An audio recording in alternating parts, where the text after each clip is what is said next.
Not because I suffer fast, not because I pray and fast. No be your show, no be jazz. I'm watching. Daily Osinachi, Namukwa, Osinachi. One man, Osinachi, I'm watching. Daily Osinachi, Mama, Osinachi.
Not because I suffer fast, not because I pray and fast. No be your show, no be jazz. I'm watching. Daily Osinachi, Namukwa, Osinachi. One man, Osinachi, I'm watching.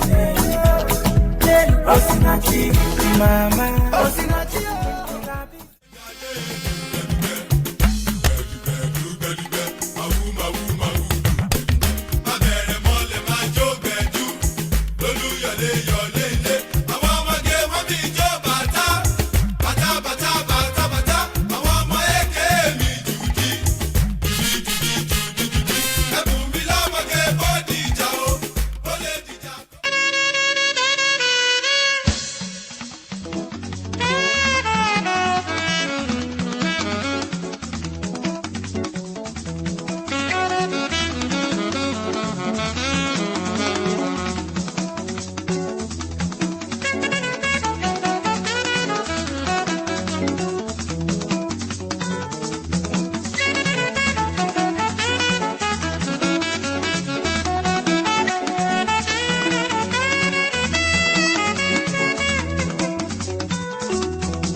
Good evening.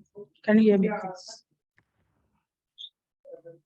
Please, if you can hear me, kindly respond. Can you hear me?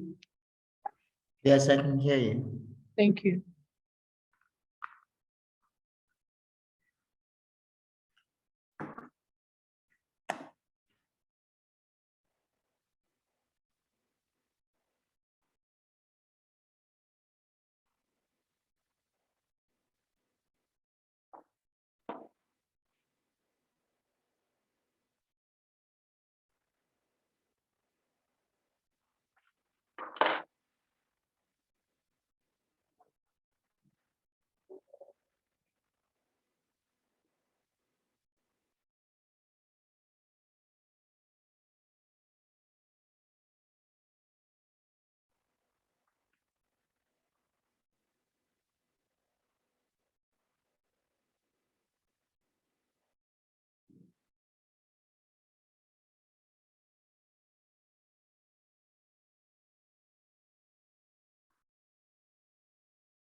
Hello? Hello? Hello? Hello? Hello? Hello, can you hear me? Yes, I can very much. Okay, this is Dr. Cindy Ezugu. This is Ndubisi Martin Anemeka. Okay.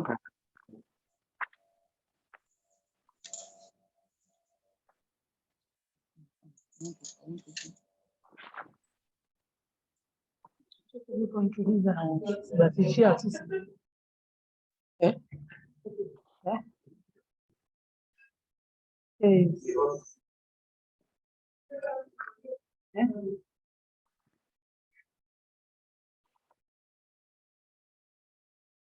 Prof, chair is not here.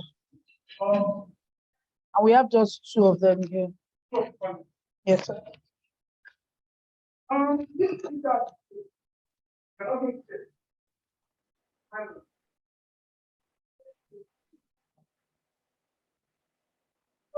can also chair now. Just go ahead. So go ahead and say that we should wait for the chair for the next 2 minutes. The chair does not come. That to go ahead and take over. You introduce yourself. Go ahead. I get my phone for 5 minutes. Yeah.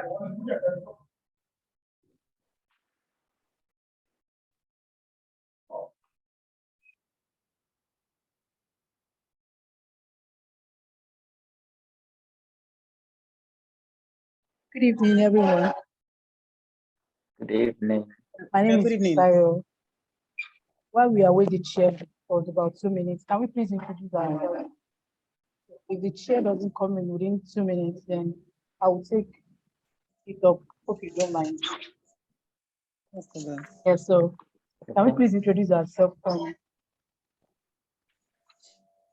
Yes, can we start? Hello. Yes, I'm with you. Okay, my name is Dr. Cindy Anene Alomon Ezugu from the University of Nigeria, Nsukka, Theatre and Film Studies. Okay. Can we have Jen. I am Yes, we can. Martin Animeka from the Department of Anglophone Literatures and Cultures, Charles University, Prague, the Czech Republic. Okay. I am a PhD student, first year PhD student of DAO, that's the Department of Anglophone Literatures and Cultures. My research interest is in poetry theory, Anglophone autobiographies, medical humanities, and creative writing. Thank you. My name is Bisayo, PhD student at the Olabisi Onabanjo University. Oh, and Dr. Cindy, can you hear me, please? Yes, I can hear you. So can we have your session while we await the chair and others? Oh, okay, no problem. The title of my paper is Pro Panel of Vultures. Can you hear me? Yes, I can hear you. I can hear you. Okay. A pro panel of vultures, an off the mic metaphor in contemporary Nigerian drama, an appraisal of 2 Nigerian plays. Can you hear me? We can hear you. Okay. Okay. The problem of corruption has occupied much space in contemporary discourse globally, Nigeria inclusive. And then the incident, can you hear me? I don't know if you can hear me. Yes, we can hear you. We can hear you clearly. Okay. The incident on the development and impoverishment of many African countries, despite being richly blessed with abundance of natural resources, is informed mainly by corruption and non-accountability. Oftentimes, the masses are denied the right to ask questions about what affects them. And even when they do, they get ignored. The government, nobody will respond. They leave them on the path of silence to assume whatever they want to assume, which the paper captures metaphorically as off the mic. This silence has implication on the psyche of the people, as it is evidenced in the 2020 NSAS protest, among others. Although Nigerian playwrights have over the years highlighted this recurrent problem of bad leadership, it is yet to view it from the point of view of pro panels, which are prevalent in Nigeria, often set up by the government to investigate, probe, and examine and question closely matters bordering on mismanagement and corruption. They recite isolated 2 plates to guide this paper, which is Emeka Nwabeze's The Parliament of Vulture, and the Siabi Robi's Hangmen also die. One of the challenges, benevolent Nigerian country politically is the political system. The phenomenon of corruption, the phenomenon of bad leadership, the issue of embezzlement, and this phenomenon is growing by leaps and bounds, especially from the inception of the Fourth Republic to the present time. These acts of greediness and corruption are often accompanied by unbridled and brazen mismanagement of the nation's resources, falsifying of financial figures and records, awarding of non-existent contracts, inflation, and padding of budgets and bills at will, converting the national treasury to personal use. And at the end of the day, what the government does is to set up some panel to look into the issue with a way to finding solution, or supposedly so. You know, and then when we take a look at some of these selected pro panels in Nigeria, by the way, pro panels are referred to as a selected group of people brought together to thoroughly examine, investigate, and question situations and events alleging and the allegations and phenomenons of corruption with a view to uncover the truth, establish a fact, or reconcile burning issues, with the final aim of making recommendations to the appropriate quarters. Regrettably, probes and pro panels in Nigeria have come to be regarded as jamboree, or a panel of cover-ups whose findings are either dead on arrival, suppressed, compromised, diluted, or never get to see the light of the day. In fact, supporting this view, Frank Mabufo described it as another form of gathering for political maneuvering, horse trading, chicanery, and blackmail in the Nigerian milieu. Probes are launched here, not for righteous end, but for some predetermined recidivist motives. In particular, the so-called corruption probes are themselves felonious panels set up to exact vengeance, broker deals, or cause distraction from national discontent. You know, so to say, Beelzebub cannot cast out demons. Some of the panels that have been set up by Nigerian, for instance, we all know about the Gloria Okon, or we grew up, or some of us were not born then, we grew up to know about the Gloria Okon instance, the lady that was alleged to have, done some business for the then First Lady, Miriam Babangida, and then who eventually traveled abroad, and then they alleged they caught her, and then before she could name who, her sponsors were, she was killed. And then one person who saw her, in London, when it was already alleged that she was dead, which was Delegiwa, the next day for him to bring out an article, we know how he went. Till today, that issue was never resolved. In 2004, Nasir El-Rufai, the director of a Bureau of Public Enterprise, there was an issue bordering on corruption. Some senators were selected to probe the allegation of corruption, and purchasing of assets by the cronies of El-Rufai. And in a twist of fate, the hunters became the hunted. It was alleged that some senators who were members of the panels demanded a bribe in millions of naira from the director. And up till now, no findings have been made, and that probe panel suppressed till today. In 2009, a corruption probe on the power sector was also set up by Obasanjo's regime. The panel was chaired by Elumelu who was the House Committee on Power, chairman of House Committee on Power.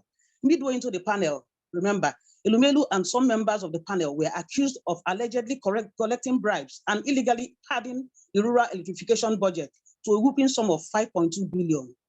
It is shocking to know that several years after these allegations, the findings arising from these panels remain suppressed, and nobody till today knows, to know the outcome of that probe panel.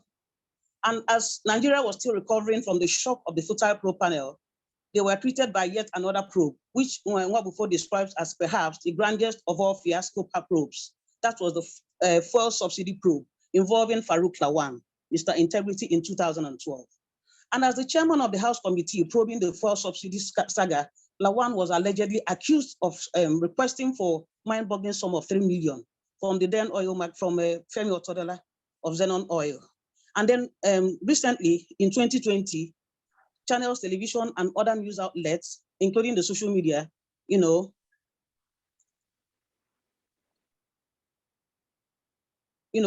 featured 2 rounds of allegations on the Minister for Niger Delta Development, Senator Godswill Akpabio, the NDDC allegation, where it was alleged that 81 0.5 billion naira was fingered by this committee. You know, remember, if you remember Godswill Akpabio, there was also Mr. Ponde, who was also heading the section, a section of that committee, and who alleged that they used 1.8 billion naira as their own palliative in a period that most Nigerians were dying of hunger, unauthorized, and nobody signed it, but they just, had fun. And then when people were probing further to know who were involved in this, the next thing we heard from a respectable member of the parliament, Honorable Ereyitomi, was a desperate plea, for Godswill Akpabio to off the mic, not to name those people in the parliament, that's in National Assembly, that are being awarded with fraudulently with contracts from the federal government. And all efforts to get Akpabio to, each time Akpabio wants to speak, he will be told, Honorable, don't talk again, off the mic, hush it until today. In fact, at some point, Ponde was, was seen fainting or feigning to faint. And after 5 minutes or thereabout, we saw him walking out majestically out of that pro panel. Until today, nothing has been heard about it. Yet again, Buhari inaugurated another pro panel on asset recovery. And on this one was on the former EFCC chairman, Ibrahim Magun. Until today, we don't know about the outcome of that pro panel. Rather, few weeks ago, Nigerians were greeted by a shocking news that Magun has been promoted to I think DIG, and that pro panel that was ably chaired by former Justice Salami died just like that. And then when we look at this of the mic phenomenon, in providing insight about it, Tado Oludayo submits that off the mic is a tactical strategy or metaphor to conceal the truth, ignore a genuine concern, and silence the opposition. And that has been the bane in contemporary Nigerian society, where most times where issues of corruption are brought up, because of the parties concerned and involved, such things are suppressed to the detriment of the citizens who, we're wondering what is the outcome of this panel? Are we going to ever hear it? And because you don't get to hear about the outcomes of this panel, corruption is on the increase. And then when you look at the political class and the vulture metaphor that I used in my work, even the Bible aptly captures the vulture axiom as thus, where there is carcass, that is ruin, there the vultures will gather, that bracket assemble, that's my emphasis mine, Matthew 24:28. This infers that as a predatory bird, the vultures are always on the lookout for carcass, ruins, corruption, controversy, and filth, where they can gather and make feast out of it. And they hardly get satisfied. Vultures are always known to perch patiently, waiting for their roost and feed on carcasses, and still love one another despite the stench, filth, and ruin from dead bodies. Similarly, the panel members, who are mostly selected from the political groups and affiliations, are class often grab whatever they could get from the indicted victims and fly away to consume their loot while looking out for the next carcass. That is why in most instances, these pro panels don't ever get to see the light of the day. Vultures are scavenging birds and will not attack healthy animals, that is innocent people. In the same vein, the panels cannot attack or prey on people who are innocent or healthy. It is on this premise that the metaphor of vulture is used to describe the nature of the people that often constitute members of these several panels. And oftentimes they are recommended by political class, who are usually their cronies, friends, members of the same political class, and partners in crime, among others. In the light of the above, the use of drama and literature to draw attention to leadership issue is very ancient. It started from the Greek colonial era, the Greek time, the Elizabethan era, when people like Shakespeare used theater and used drama to satirize the aristocrats. So when you look at the plays I've selected, which is the Parliament of Vulture, the quest to portray ill-advised activities in the House of Parliament is vivid in Nwabeze's play.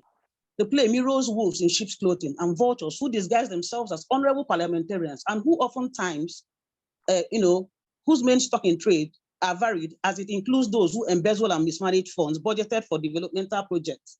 Now, in Nigeria, appointments to significant positions are being guarded by sectarianism, kickbacks, godfatherism, tribal sentiments, bribery, and primordial instinct. In view of these recurring trends, one cannot fail to wonder are the quality of individuals that are elected to defend legislative and executive seats.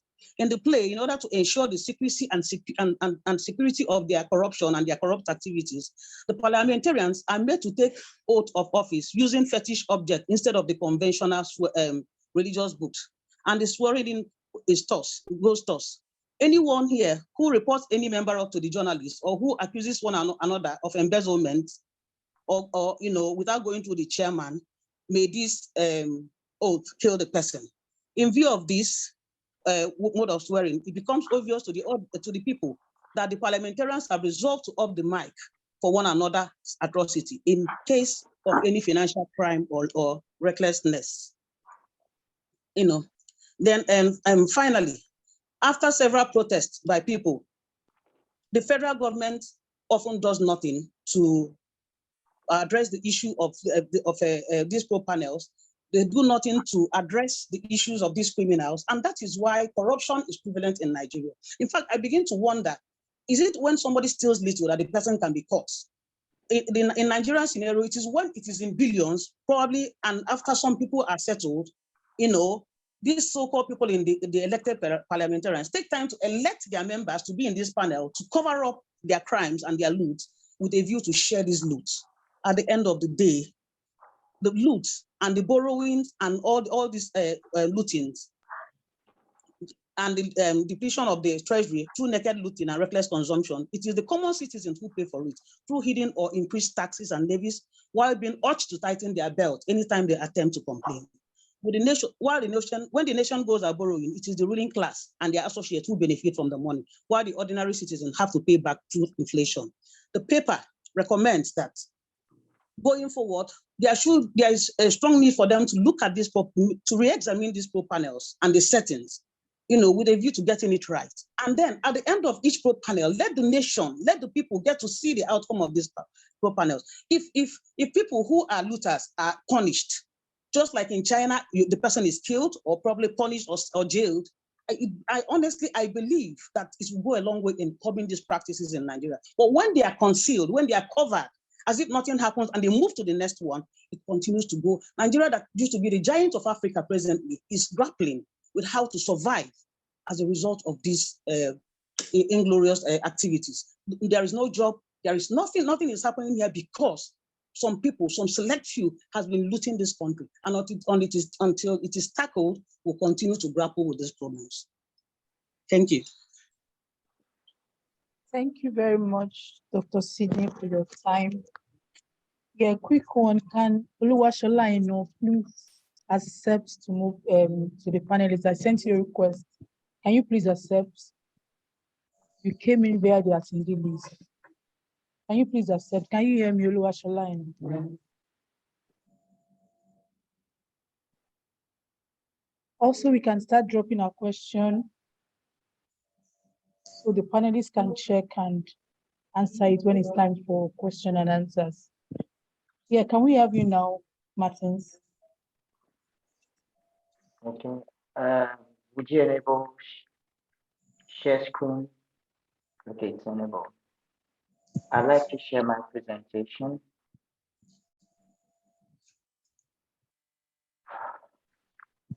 Yeah, quickly,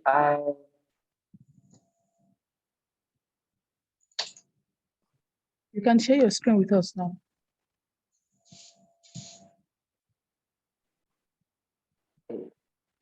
Have you enabled it? It doesn't look like, okay, class. Optimize for video.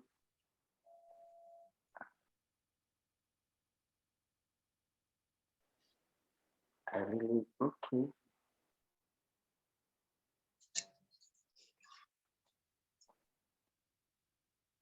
Are you able to see it?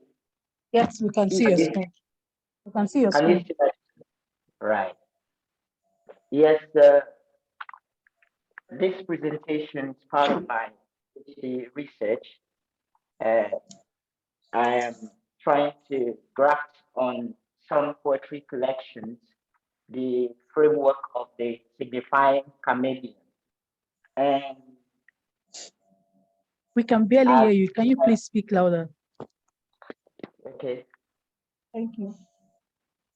Can you hear me now? Am I loud enough? Yes, it's better now. It's Right. better.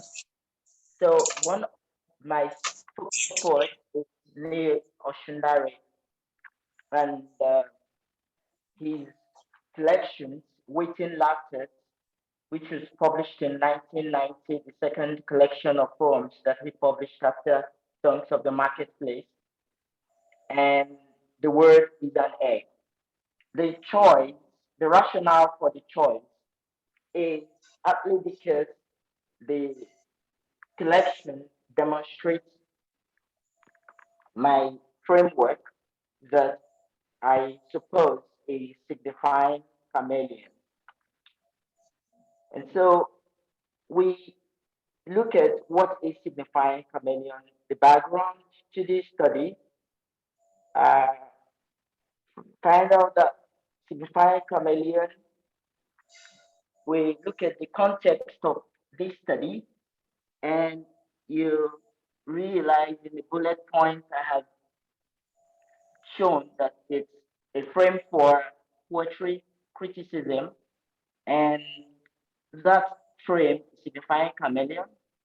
And it is upon the belief that poetry is seen as a melting site for primordial images and archetypes, related through diverse forms of unconscious materiality, and so it relates to a signifying process for Anglophone poetry. And now, by Anglophone poetry, I return to what Biodun Jelifo uh, describes of Anglophone poetry. He says that it connotes English speaking people and that it ethnicizes the word, which sub- subsumes other English speaking countries in the frame Anglophone. And so I situate Leo Shidari's poetry within the Anglophone uh, literary tradition. And so there is the regular case that most Anglophone poets interject their nativist aesthetics into English. And so what you have is the body is English, and of course the soul is uh, folk archetypes.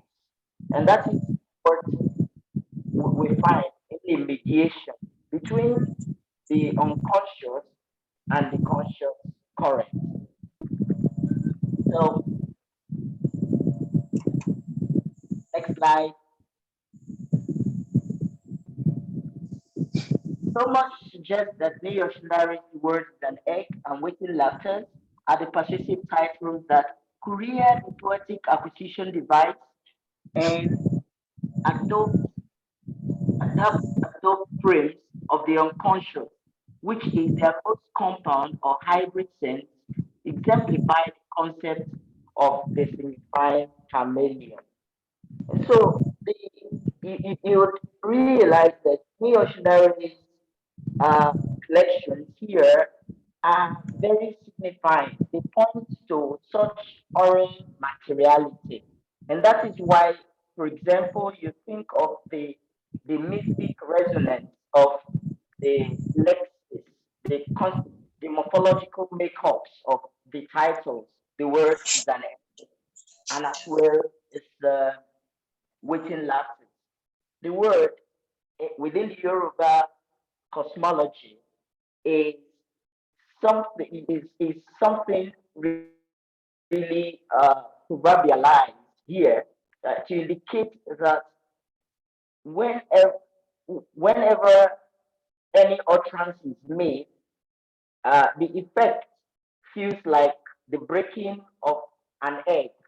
And so what that means is that people are normally careful about what they say because word is powerful. that is reenacted in the poetry of Leo Shindari. We find so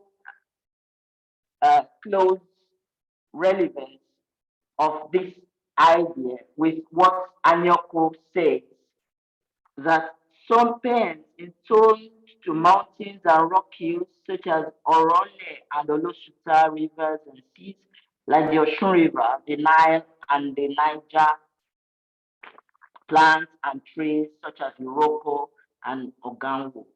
All of these occupy the idea of the unconscious current, which relates to define chameleon. And so the much orality that Oshundare infuses in his poetry is read here as signifying chameleon.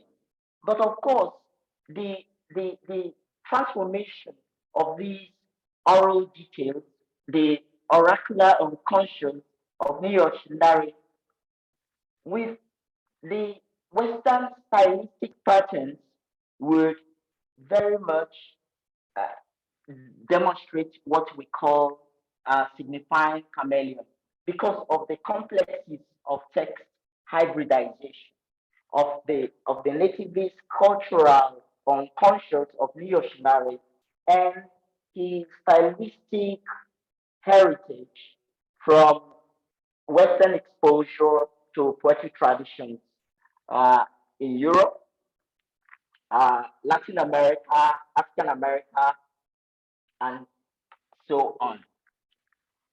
The next. Now, Define Chameleon takes its roots from Jung's collective unconscious.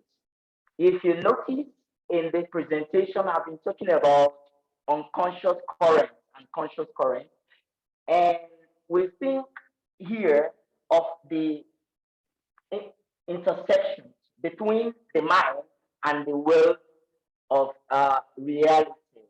So when we talk about signifying chameleon, we talk about the mediating mechanism, which of course shows the intersection between both primordial motifs that are unconsciously derived and the text stylistics deployed by songwriters to transform what is inherently nativist thought into English or what you call Anglophone poetry. So myth motifs and oral archetypes are very much uh, the elements we find in Jung's the collective unconscious. And so we quickly look at the constituent grammar of signifying chameleon. The grammar of signifying chameleon, first phase, primordial sign, contraction, second phase, coordinate sign, adoption, or interpretant, drawing from Charles Peirce's semiotics. Core, pluriversal, signified, codified, poetic adaptation. Then within that, signifying chameleon finds its foundational or what you call primary fodder in reinvention. I tried here to reinvent Noam Chomsky's language acquisition device to bring about poetry acquisition device, which straddles, of course, the primordial currents that most poets exhibit or most poets convert to Western stylistic patterns. So quickly,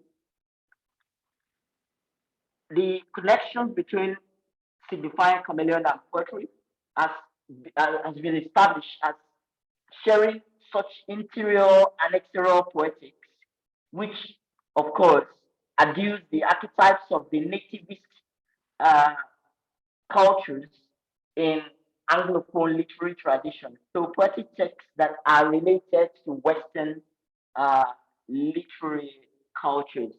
So it is seen as the semiotic dynamics of poetry as it journeys from textual spaces and subjects as well as cultural interpretations of the time. Now, Leo Shindari, being a prominent poet, has received wide-ranging critical attention. For Yoruba Orisi periodization, you think of Arnold Steven, 1996 as well, 1989. There's a work by Arnold Steven. And of course, Bami Kunle Aderemi gave almost the earliest critical reception to New York's poetry. Sule Egia, 2011, all of these poets tried to locate New within the second generation of Nigerian poetic tradition. Adebiyi and Adebiyi Adelabu as well have done extensively, such extensive work on New York Shindari. Adagbonyi did stylistic analysis, I think 1994, and New York Shindari as well. Now, the only related studies that seem to shed light on my research would be that of Anyoku 2011, New York Shindari and the Yoruba worldview, as well as New York Shindari, sound semiotics of New York Shindari's poetry. And so you can see the quotation from here to see how all of these relate to my investigation of the signifying chameleon. And so we'll quickly look at the cultural signifying egg and laughter. What the egg is culturally signifying as a ritual object for propitiation and metaphysical functions, its probability, as we often encounter in African poetry, powers its essence in the histomythic reconstruction that is undertaken by New York Shindari in his The Word is an Egg. Of course, we think of laughter, there is the way we conceptualize laughter in Africa very much different from what it is in Europe. In Africa, you can find people who are intensely sad exhibit such humor, such pain humor, or you find out that such emotion are smacking. NWC, you have 3 more minutes. Is somewhat, yes, thank you. I should be done quickly. You have to Look at the emotional context of laughter. Immanuel Kant argues that laughter is an affection arising from the sudden transformation of a strange expectation into nothing. And that is viewed from critique of judgment. So normally, Neo-Shindari in Waiting Laughter engages laughter as a coping mechanism in the midst of political upheaval in the Nigerian society. That would mean that laughter is signifying, and there's the chameleon burden to reflect the society that New Shindari engages. Now, you can find that in Waiting Letters, this quotation, I plucked this word from the lips of the wind, right like a pendulum pledge. Laughters explode and all that. That particular quotation tells especially the coping strategies that laughter is often used for in the Nigerian military context of repression. And that is what Leo Shindari grasps upon his society with his poetry. Now, the word is an egg. I'm taking a sample of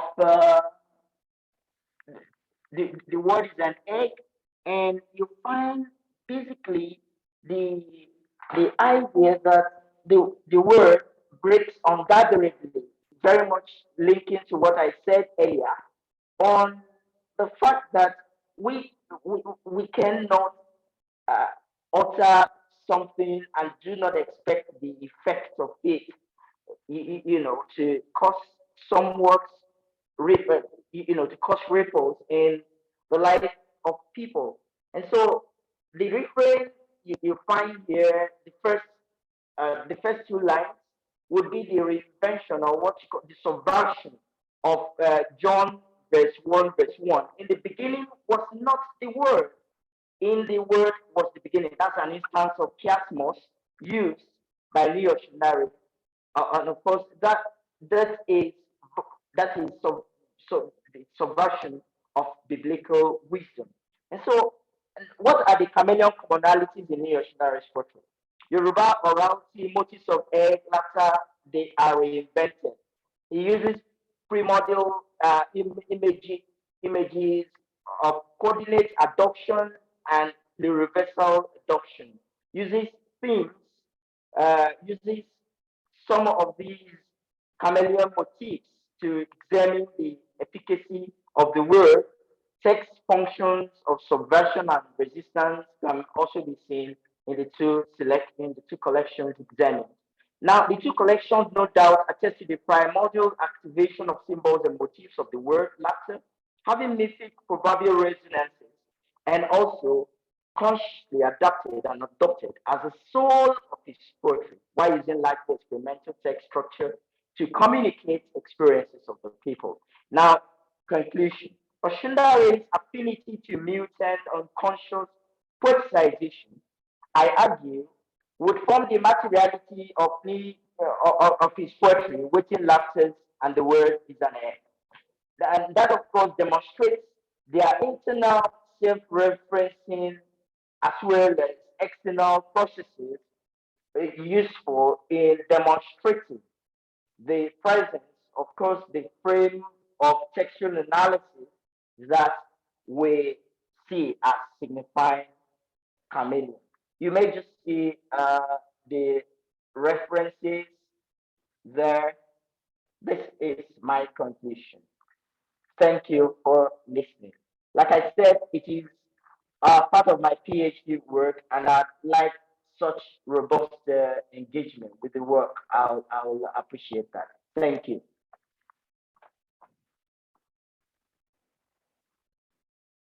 Thank you so much for your time, NBC.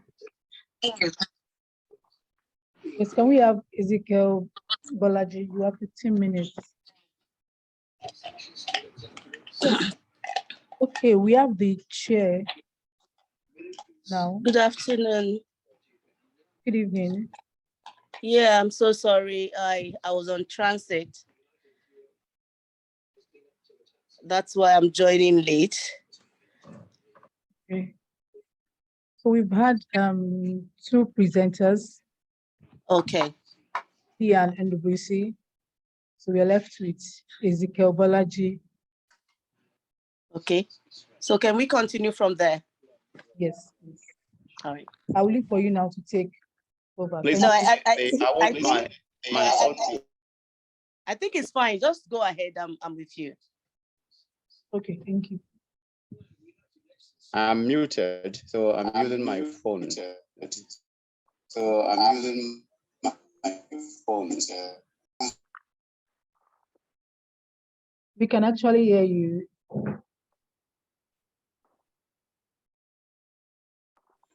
All right.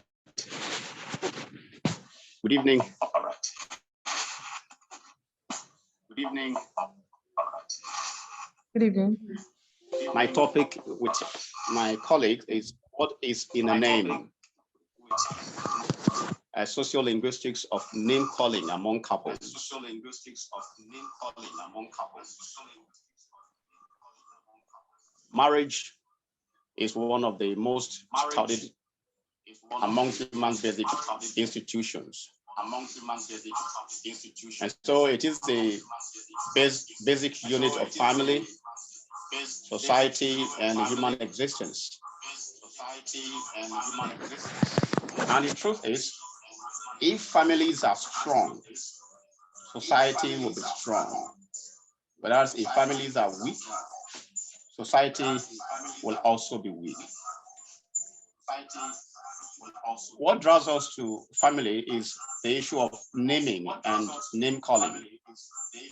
So we're trying to look into it through the sociolinguistics theory of variation by William Lebov.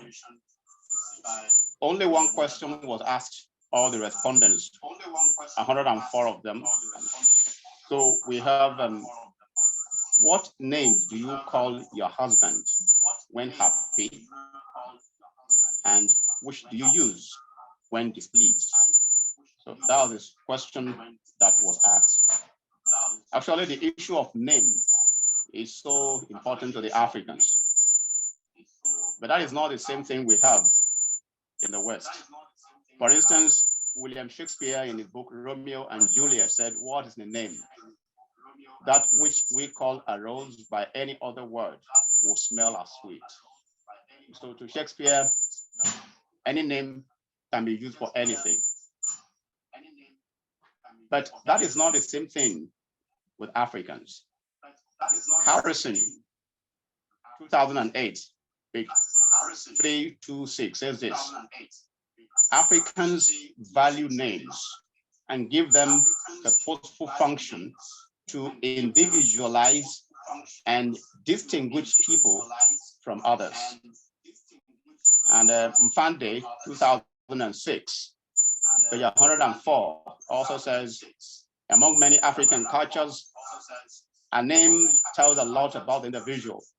It signifies the language from which it is drawn and the society that ascribes. And that is why among the Yoruba, we have the proverb, Orukweni ni Janueni. So which means one's name is one's restraint or control. So if one is going, for instance, and you call on his name, he will stop. Or maybe one is in the midst of others. Once you mention the person's name, it looks in the direction where the name is called. That is because names are very important as far as Africans are concerned. And we don't just give names, we give names based on environment of birth, family, and other issues. So in effect, the study wants to find out, how does this play out between husband and wife? Of course, husband has his own name before marriage, and the wife also has a name before marriage. But how does the wife, because we focus on the wife now, how does she assign names to the husband? And what determines the names she gives to the husband? What variation do we observe when such names are assigned? So we can say then that the objective of the study is to investigate variation in nicknames assigned to husbands by their wives when happy and when displeased. So those are the two things. The theory of Lebov has both the earliest view and more recent view. In the earliest one, Lebov himself, 1963, 66, 72, views that as the relationship between social factors, that is variation, maybe such as age, then social class, perhaps socioeconomic factors. It's a such result in linguistic variation, and this can be lexical or morphemic. But the more recent view by Eckert, 2000, and Zhang, 2005, looks at variation as social and linguistic variations as consequences of actions, attitudes, and ideology. So he's saying that linguistic variations arise as a result of actions, attitudes, and ideologies, which are not the same. So that results in variation. As far as we are concerned, we are looking at variation here as a product of both linguistic and social variables. So in effect, we are saying that the social variables determine the language to use. And so when there is a change in the social situation, there will be a change in the language use as we're trying to look into. method of data collection, actually data we obtained from women-only Facebook platform. Men are not allowed to belong to that group, only female. And so my colleague was the one that was able to get the data for us. And so utmost confidentiality was maintained. Some of us, they even refused to give us names, so they don't even know the names of some of these persons.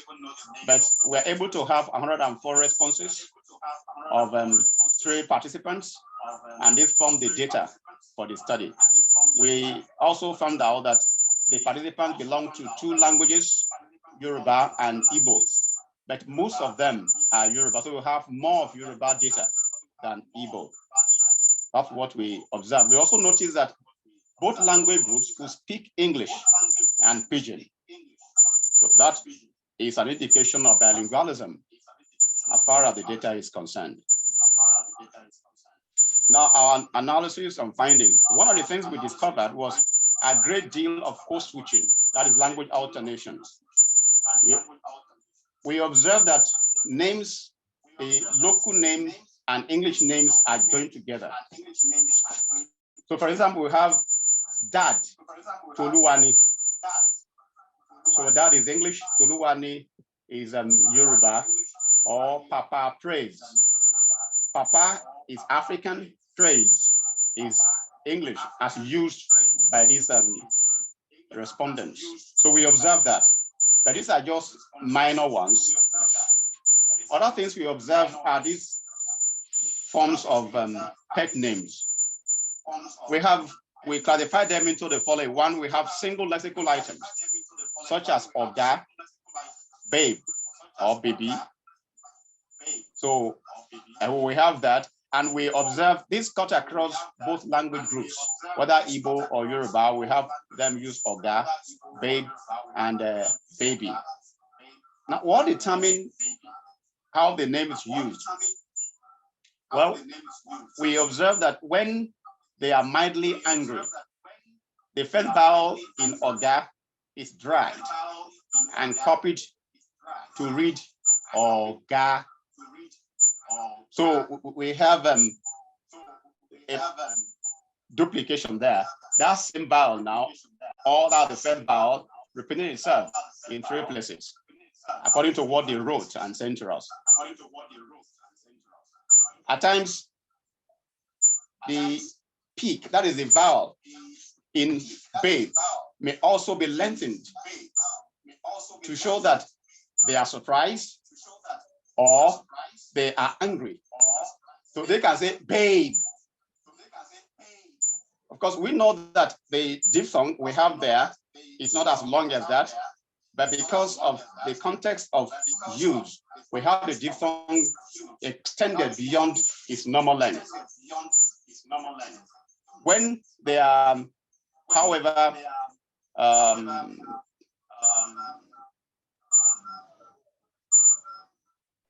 when they are surprised, or maybe when they are very angry now, we observe the name, the vowel is clipped. So it's not as long as it will be when they are mildly angry. It's not the same. So when they are very angry or when they are surprised, we observe the vowel is clipped. So instead of saying Oga, we have Oga. So instead of having babe, you just say babe. And in what they wrote, we can observe evidence of Nigerian language there, because the diphthong is lost. The A become monophthongized, so that instead of having a diphthong, we now have a monophthong to indicate their reaction, which is anger or surprise. Another name we observe use is honey. One woman said when she calls her husband that name, he feels so very happy to give him, to give her whatever she asks for when she says honey. But when she calls her husband by his name, his reaction changes. So it means then that the husband seems to respond positively to the use of honey than to the use of his own very name. So let's come to the issue of the name of the husband now, their personal name. What determines when the woman leaves honey alone and starts using the real name of the man? That is the use of personal names. Our findings show that that happened because the woman is not happy. I think it triggers unhappiness. It also indicates that the woman is not in agreement with what the man is saying. So for instance, we have two of them use the word Kehinde, and another one Uche for the husband. And the reaction of the husband immediately shows that he is not pleased with that name. And what they say happen is either the husband gives them what they ask for in anger, or he shouts back at them, asking if they are the one that gave him the name.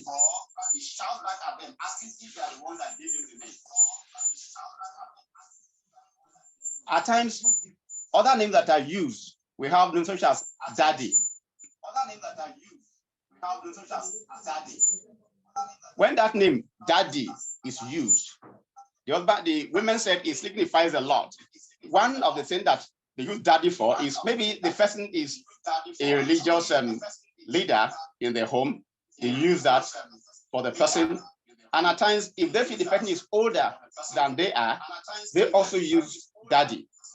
But they observe that the husband, some of them are happy, those who want to respect so much among them, but others are not so happy. They expect pet names such as honey, babe, or baby.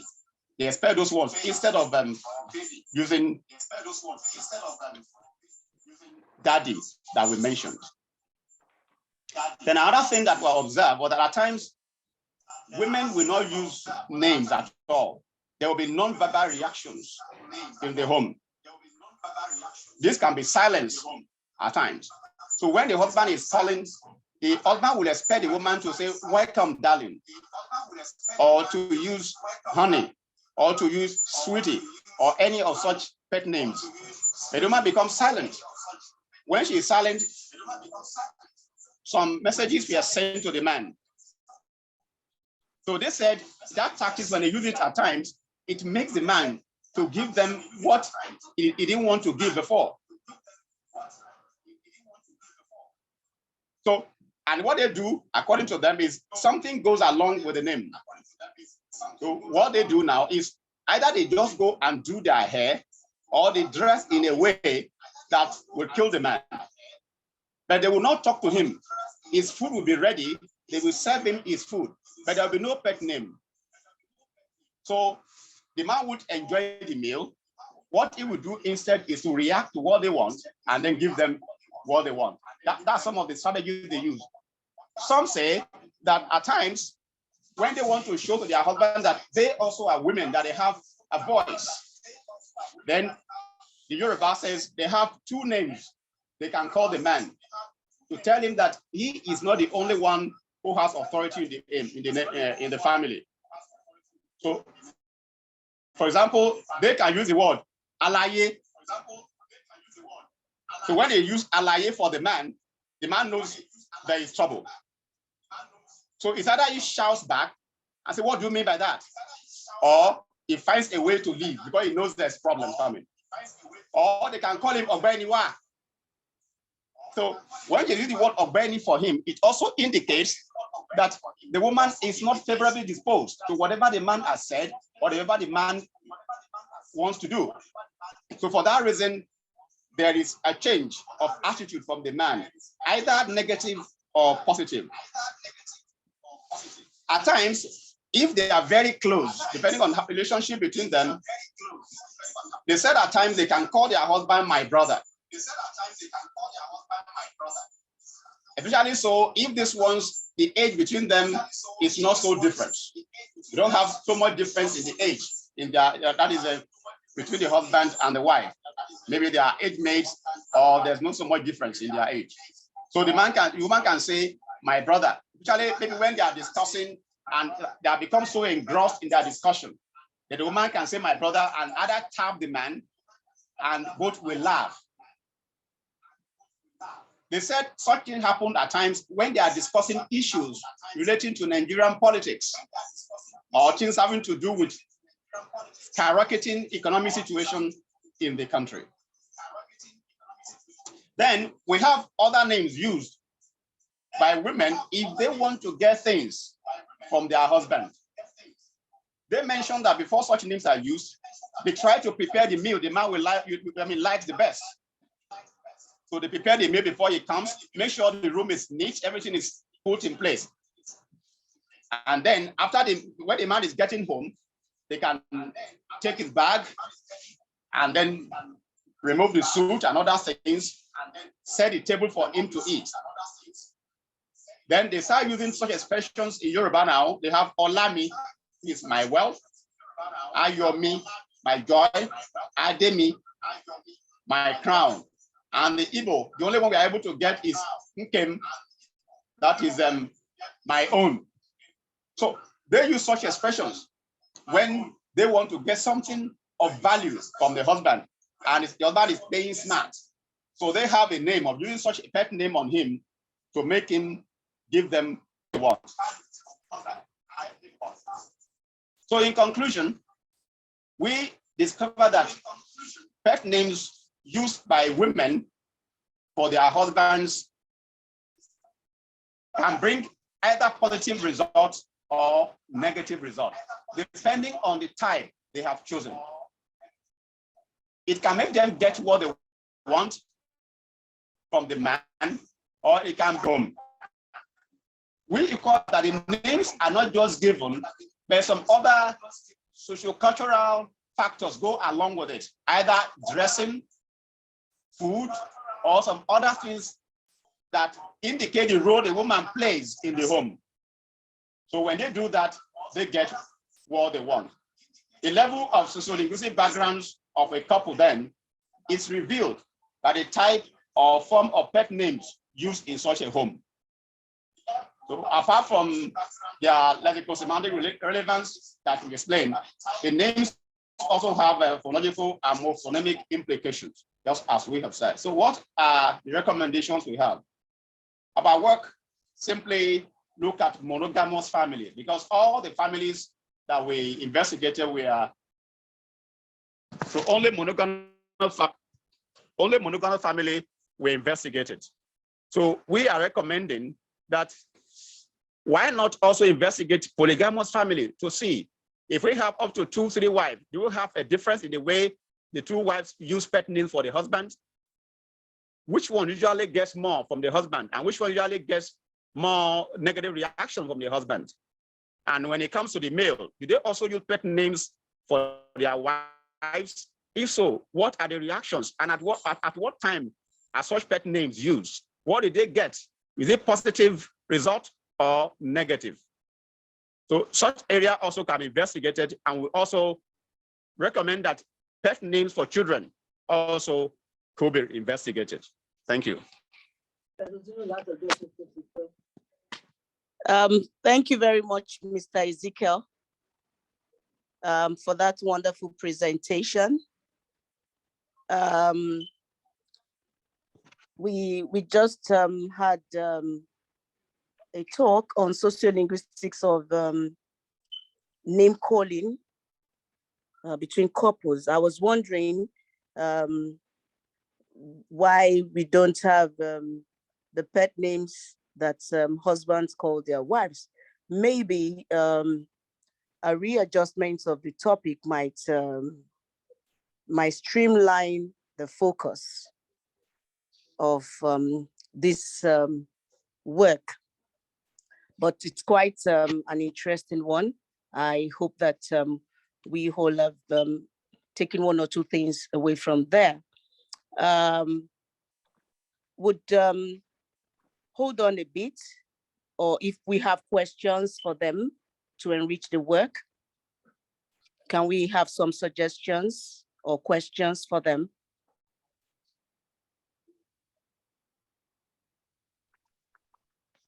Hello? Hello? Hello. Can hear you. Yeah. Can you? Hello, Okay. Yeah, do we have questions for them or suggestions that can further enrich this paper? Right, for Dr. Ezio, Israel from the University of Nigeria, my alma mater. I'd like to ask what theoretical frame guides your analysis, because I've been thinking of that. Of course, post-colonialism is the most common frame that I would, talk about that. But I do think that you can explore new historicism as it's a sort of. Come again. Sorry, please come again, please. I said that I was first wondering what kind of theoretical framework guides analysis of your mic and all that. I think there is the idea of power relation in your presentation, so that we can think of Michael Foucault's the archaeology of knowledge and all that. But I think that what best fits what you're doing is new historicism, and that might provide you a better frame of analysis to examine the recurrence, the new historical interplay of corruption and decay within the Nigerian society. You may as well examine Michael Foucault's power relation. Both can offer you something interesting in in analyzing your text. Okay. Thank you. Do you have any comment to that? Cindy, no, I don't really have. I avoided the area of theoretical framework here because of time, because I would have delved into it. Okay. But it's okay. I will explore. I will look at it. I will look Fantastic. At it. Thank you very much. So, can we move to the next presenter now? Do we have Olushola Aina in the house? Yes, please. Okay, so are you ready to give us a go? All right. Thank you. Hi, everyone. It's a good evening here.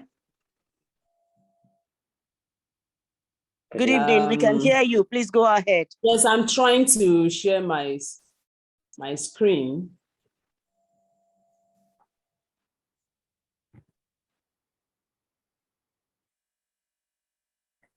Can you see my screen? We can see you. You can see me, you can't see my screen. Okay, that's fine. Okay, okay, my paper is titled Aspects of Names and Local Expressions Relating to the Transatlantic Slave Trade Experience Among the Igbo of Badagry in Lagos State, Nigeria. And I'm going to, by way of an introduction, I'm going to generally talk about the experience, the slave trade experience during the transatlantic slave trade, and the social process of the transatlantic slave trade among the people of Badagry has directed attention to the need to extend the study of names to the impact of slave trade in the area. A lot has been done on this, looking at the experience of the slave trade experience and the impact it has on the people of Badagry. But this paper extends and looks at the impact of the slave trade in terms of the names identified with the slave trade experience. It therefore observes that the historiography of the Egun of Badagry cannot be complete without making recourse to names as they affect the social experience of the people in the area. Therefore, the paper explores the reality of naming in an environment of pain, family disruption, trading activities in an era of enforced migration among the people of African, typified by the case among the Egun of Badagry. And we move ahead to look at the location of Badagry. They are located on an indelible spot in the map of the people along the west coast of Africa. To this extent, the geographical area of Badagry is also referred to as the slave coasts in Nigeria. And the authors observed that a lot has been done really, and we discovered that the name giving is like a sort of expression where names are given based on the social influence of the circumstances around the people. If you want to go, a lot of people are aware of the practical experience, those things that happened during the transatlantic slave trade. So we need not go into that details now. But very briefly, I want to say the advent of the Portuguese, who are the slave masters then, brought, they came in a way, in a subtle manner, to entice the people with some items they have never seen before, because the setting actually is like, there was no exposure, it was a dark age and all that. So they came with some items like mirror, they came with items like gin, they came with items like gun, and the people feeling that the gun will actually help them to probably enhance their hunting activities, which was prominent at that time. And unfortunately, it was used as a bait to get them encouraged to buy into the issue of slave trade. And doing this, the slave masters were able to get people in exchange of offer mirrors. For instance, you look at mirror as something that an item that is insignificant, that cannot be compared to the worth of a human being. But unfortunately, that was what happened. And in the process, taking the slaves from Badagry, for instance, and taking them to the slave markets and moving them to a place where they are stored, the barracoon, and moving them to the place of no return, and all the experience and all that and all that. And again, eventually, there was an end came to slave trade, and the people were advised not to leave any remnant, the relics of slave trade. But fortunately, people were inclined to making sure that generations coming will get to know about the experience of slave trade, and that's why we have some relics, such as the barracoons, such as the chains that were used to take people away then, the remnants of slave trade, which is still in existence in Badagry today. Our focus here is to look at the influence, how the people express themselves through name giving. Some of these names are, unfortunately, I can't share the slide. Some of these names are prominently displayed. We have some of them have some connotative and inferences on the people. We have the Hakolu, we have the Utokonun. Utokonun particularly is regarded as a smiling sheep owner. He came smiling and enticing, and unfortunately, behind the smile, he had the target, and the target was to just engage himself in slave trading. So people were carried away, but eventually they discovered that those smiles were filled with deception. And we have another name, which is expressing the social context of the people, because the Baghdadi people are also dominantly Yorubas. They speak Yoruba and their local dialect, which is Egun language. So the normal thing while receiving a guest in Yoruba land, for instance, is to offer kola nuts. And while they are offering kola nuts, they are saying Emobi. So the Emobi now, to now refer to their experience during the slave trade, it now became a family name, the title of a particular family. Today, they are now called Mobi till today. Though the son of Mobi himself did not like the idea of slave trade, but he had to bear the name. And this has also helped to trace the history of the people to what happened, the experience then during the slave trade, and also to probably devise a means of doing something or preventing such an experience in the nearest future. We have some nomenclature as categorized as anthroponym, ethnonyms, toponyms. And these are, we have some names in this section: personal names, family names, and geographical names. Like Vlekete, for instance. Vlekete is the slave market created by the slave masters, where slaves are taken. They are, you can imagine the experience of haggling for a slave, for slave human beings, and to the extent of the fact they place adverts for slaves on newspapers, the auction slaves and all that. It was a gruesome experience. And so the gruesome, this kind of experience is what the people of Badagry tries to express. They try to express this by giving names that connote some of the experiences of that period. And we have our analysis looks at symbols. Those symbols I've mentioned earlier: the mirror, the guns, and some other items that were used to entice the people and to luring them into believing that these people came in peace. But unfortunately, they has some undertone of taking the people for granted. Then the Nago, the Banja, and all sorts of names. All these names have some characteristics that are peculiar to the experience of that time.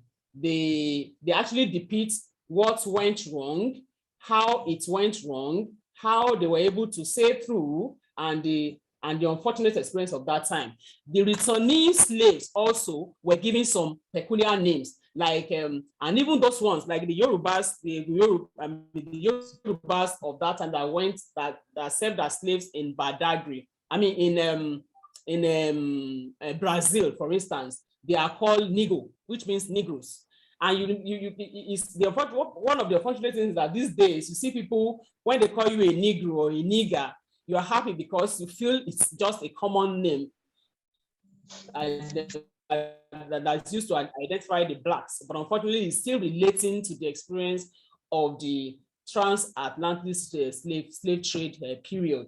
And one of the impacts of all this is that even the use of chains, we have two categories of slavery at that time. Some are domestic slaves, some are plantation slaves. The domestic slaves, they are exposed to some kind of probably some better life than those in the plantation. But unfortunately, those ones, the males among them are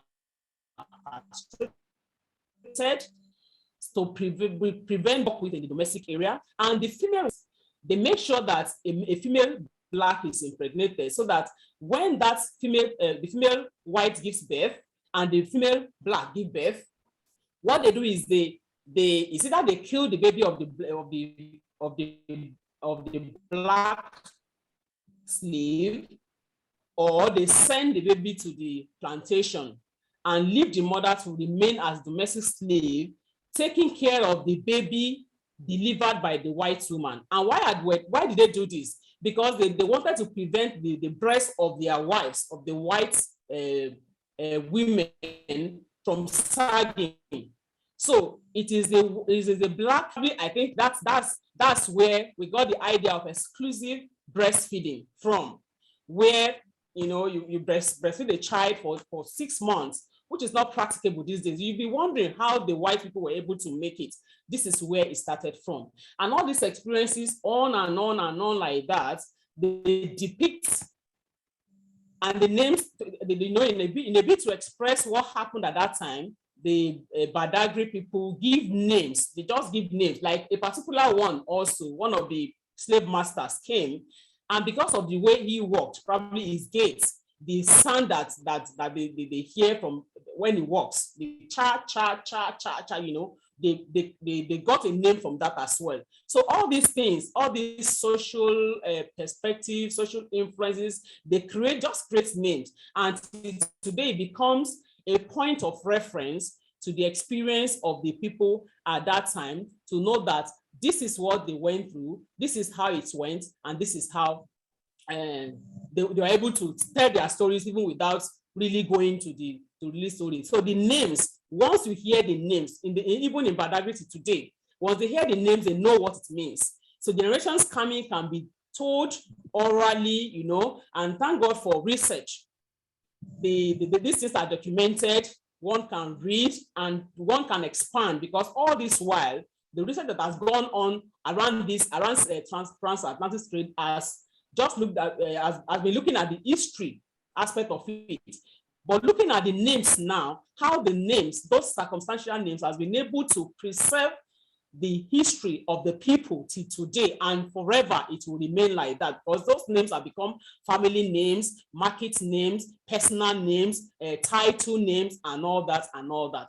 So by way of conclusion, I want to say that it is so that we have been able to uncover and emphasize the impacts of import of transatlantic slave trade in Badagry.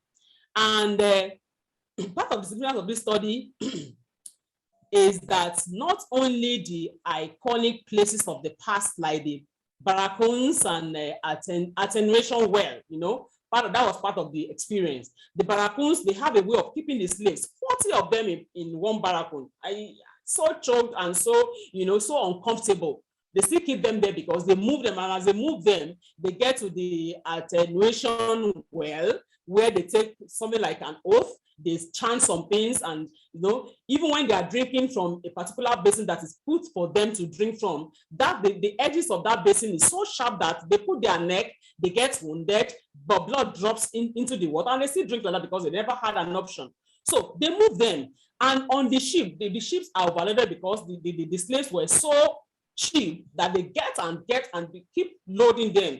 And when the ship is overloaded, they just cast some out of the ship into the sea to get drowned. Nobody cared. So these experiences are depicted, are expressed by way of giving names at different instances to actually relate the experience of that time. So we the intangible perceptions in the present, like songs, dramas, and festivals. Today we have the drama in Badagry, where they depict the experiences of the past, and these names kept ringing, kept coming to remind them of what actually happened in the past. So this is not the finished project yet. The research is still ongoing. We still hope we had some. How we got our data, we were able to interview some of the people of Badagry. We got some recordings, we got some responses from those who are old, who could still relate to the past experience and all that. And by the time we are done, I think we'll be able to come up with some other findings and recommendations. Thank you for listening. Thank you very much, Madam Olushola Aino, for that brilliant presentation. And just like Mr. Ezekiel's paper, it's on naming.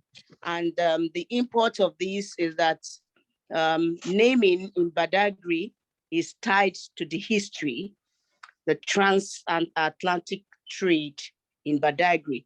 And fortunately, I'm from Badagry, so it's an interesting one for me. So it means that names, indigenous names in Badagry have a tie to the transatlantic trade, slave trade. We hope that when you're done with that paper, we'll be able to read the conclusion, the most significant things from that paper. We have just about 7 minutes. I'd like us to take this paper and the other one, if there are suggestions for them to improve them.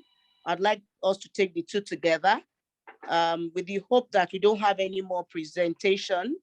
Or do we still have any? Do we have anyone who is yet to present?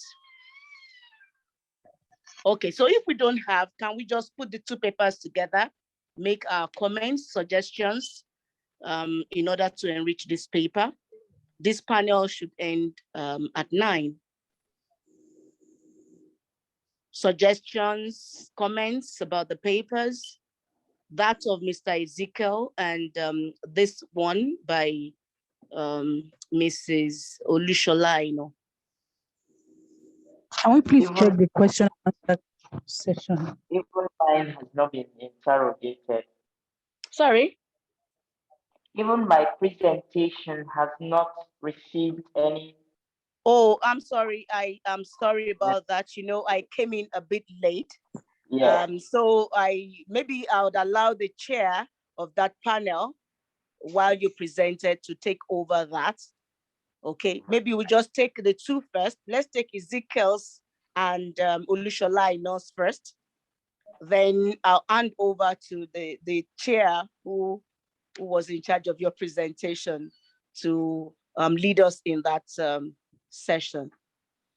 But if there are no questions for the two presenters, we could as well move on to your paper.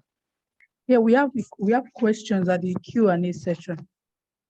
Okay. The question, yes, the question is for Mrs. Aino. Okay. Aino, are you there? Go ahead, please.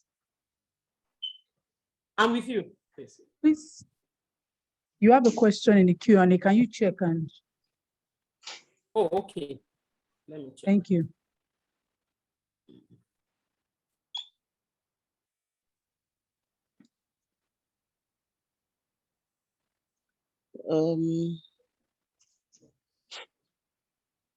No, for me, is it to my personal, is it to everyone? Because I can't see any question here. I just saw that I sent a question. Okay, the Somebody question just said says, I sent a question. So the question, no, it is not in the chat. It is in the Q&A. It's on, yes, near the Zoom, near where you have Zoom or Leave. In between the two. Okay. Considering the numerous indigenous names existing in Africa, why do we still have people retaining names that connote slavery today? Is this not neo-colonialism? Well, that's an aspect the paper hopes to look into, because I'm afraid even the experience we have now, this we have a lot of young people traveling out, and the experience out there is not just funny, but at the same time it's still move, because the setting there is not even friendly. So it's part of, it's like a new phase of colonialism, really. And you know, I said that we have two different types of slavery. Then we have this, slave, the domestic slaves, the plantation slaves. And the way I see it now, we have some local slaves and international slaves. Permit me to say that. Because locally, people are in slavery, so to say. Some people are just there enjoying themselves, they have all the resources, while a lot of the masses are suffering, struggling to make ends meet. And those who are abroad, you ask them, just that it's difficult for them to share the full experience. It's only when you get there, you get to know what is happening. It's not funny. They are there, they live on credit, you know, even when they have some time, probably they lose somebody, they want to come for burial, they want to come for weddings from, spending like a whole week is like a problem, because they know what it means. You know, they juggle from between jobs. They do morning shifts, they do night shifts, only to make ends meet. So that's, to me, I see that as slavery. I can cite examples of those. I have a person, somebody who is very close to me. He's been there. She had all her babies abroad in the US, and she's been working as an auditor. Unfortunately, all she gets, when she got to a particular stage, she couldn't move from that level. The people she trained, the white people she trained, became her boss. All she gets every year is a letter finely written with kind words of saying, thank you, you have done so well. And that's all. So Okay, it's like another form of slavery. Okay, thank you, Miss Aino. Is it Mrs. or Miss, please? Mrs., please. Okay, Mrs. Aino, thank you. There's another question for you, but I don't think we'll be able to answer that. I'd like, I don't know if we can extend the time, but because the close time should be 9 o'clock. We can't. Sorry? They said we can't. It's just, Okay, it so must be. we've just got 2 minutes. So Mrs. Aino, quickly check your question in the question and answer section for the second question so that you can find a way to answer it when you're developing the paper. Okay. Do we have any question for the first presenter? Okay, while we are waiting for Mrs. Aino to check the question, I'd advise NWC to please drop his mail Okay. in the chat section. So if anyone has a question for him, Okay, that's good. yes, because this is, we have just Yeah. 1 minute. 1 minute. Okay. Just Also, can I say something? Mrs. Aino also should What are drop the her, questions now? then Dr. Sidney also should drop a mail in case there's a question. Okay. Yes. I think that's fine. That's On okay. the chat? Okay, I'll do that. Yes, please drop your email. We'll quickly, the best way to do that is to quickly screenshot it before we run out of time. So once the email is dropped, just screenshot it and save it on your phone or somewhere. It's been a very interesting panel, and I think that the presenters would further enrich this paper by suggestions and comments. So please, let's make sure to get back to them. Thank you very much. It's been my pleasure on this panel. See you soon. Bye. Bye, everyone. Bye, thank you. And thank you, Bye. everyone. Bye. Thank you. Bye, everyone.